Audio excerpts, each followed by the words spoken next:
For many years we've been talking about in instruction learning styles and the importance of accommodating learning styles and differing learning styles and how we teach people and how we train them. The challenge has been just doing that.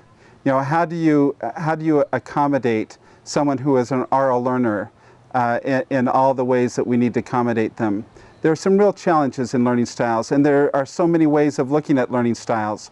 One of the ways in which we've looked at learning styles historically has been to understand holistic versus serialistic learners. A holistic learner is someone that wants the big picture, doesn't want to get caught up in the detail of things, only wants to look to the detail after they have crashed and burned, i.e. they've worked through things and they still can't perform or they still don't understand.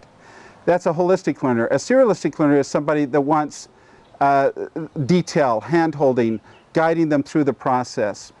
The best example that I can give you of a holistic versus serialistic learner is just an example from my own life. I remember many years ago a Christmas in which we decided Santa Claus was going to bring bikes to our children for Christmas, and so we went out and bought 5 bikes. And on Christmas Eve I put those bikes together. Now I'm a holistic learner, and so I put those bikes together without looking at any of the instructions. I just put them together, and there were parts left over. And it wasn't until those bikes didn't work that I then read the instructions. Well, that's how a holistic person does it. Now, had I been serialistic, I would have read the instructions, and at some point I would have become holistic. That is, a serialistic learner becomes holistic after they have mastered something. And a holistic person becomes serialistic when things don't work right. And this notion of holistic and serialistic learner has proven a helpful way of looking at styles, of learning styles as we've moved along. And as you coach, you may find somebody who wants detail, who really is very serialistic in nature, and you're going to need to provide more hand-holding for that kind of a person in your coaching than somebody who is holistic. Someone who's holistic, you can kind of turn them loose a little bit more. And that correlates a lot with some work done by Margaret Martinez concerning learning dispositions. And learning dispositions is a wonderful way of looking at learners, and particularly has benefit in the coaching process. A learning disposition has to do with the nature or the disposition that the learner brings towards that learning experience. And what Maggie has found is that there are 4 types of learning dispositions. One is a transforming learner.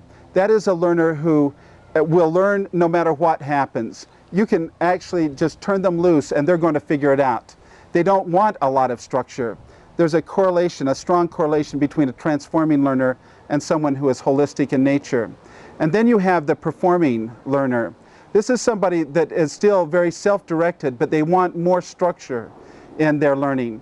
A conforming learner is somebody who needs structure, who requires it, who is very serialistic in nature and will not do well if you turn them loose. Those are the people that need to be watched over much more carefully in the coaching environment. And finally, you have resistant learners. And some learners may be resistant for some reason or another.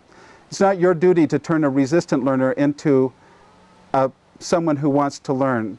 But if you ever find a resistant learner, that would be a good time to talk to a manager and let them take that and run with that.